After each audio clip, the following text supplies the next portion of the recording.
Hello. Hey, everybody. Hey, Hey, how you hello, doing? hello. I'm doing good.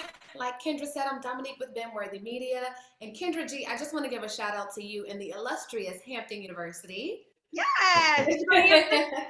Yes, I Yeah, did. thank you. Yeah. Is that the real HU? It It's is the the real real. HU. That's the Thank you don't that's the charge real us. I'll HU. fight you via the Zoom now. My Okay. wig come off there.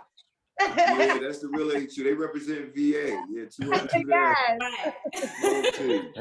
But no, guys, excellent job on the show. I thought the casting was spot on. We've talked about vulnerability quite a bit today, and that's exactly what I loved about the show. I love seeing Black men on screen showing vulnerability, showing the male point of view to love and relationships. And to Deji's point earlier, it said that men are not, emotional creatures, but through your roles, we're kind of seeing quite the opposite.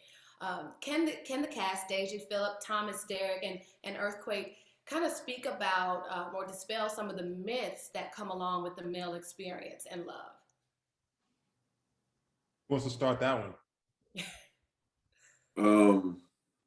I think in regards to dispelling the myths of Black men in love, I just think that Black men are human, and a lot of times when you see us, like I said earlier, in the media, or when you hear music or certain parts of entertainment, even sports. I played in the NFL 12 years. You have to be a specific type of person to do that job. And physically, you're watching me. My job is to be violent every day. And I'm getting paid for that, And so I think that eventually becomes an expectation for Black men. And I think with this show, showing us as best friends, as boyfriends, as husbands, as Black men who are kind of naive, you're showing us as human.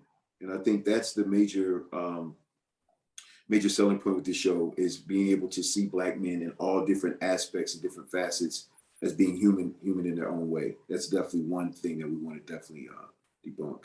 And to give Black men sometimes the benefit of the doubt, right? Especially in relationships and love, because the assumption, if a Black man is doing a certain thing, or doesn't want to commit, or whatever it is in relationships, is that the tendency is always to think the worst. He doesn't want to commit because of he just wants to be out there in the streets, a bunch of women, this and that, when oftentimes there can possibly be a deeper reason as to why, and to try to figure out what that is. And so we want to, in this show, answer the question of why, why men do what we do in relationships and in love, as opposed to just automatically assuming that it's just one stroke of the pen, we're all the same, write them off.